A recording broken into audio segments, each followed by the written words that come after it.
आवाज में नरमी आ गई, जब नाम किसी का लिया गया। बातों में जो शौकी थी, वो भी इश्क से सीखी गई। हो आँखों का झुक जाना, एक गहरी बात कहने गया।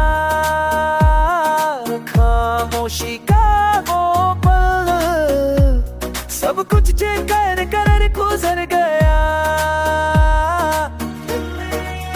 किसी को चुना और वजह पूछना भूल गया।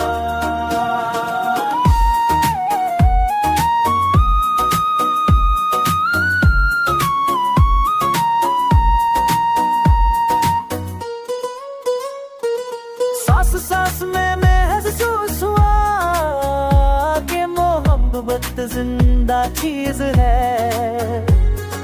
वक्त में भी अदब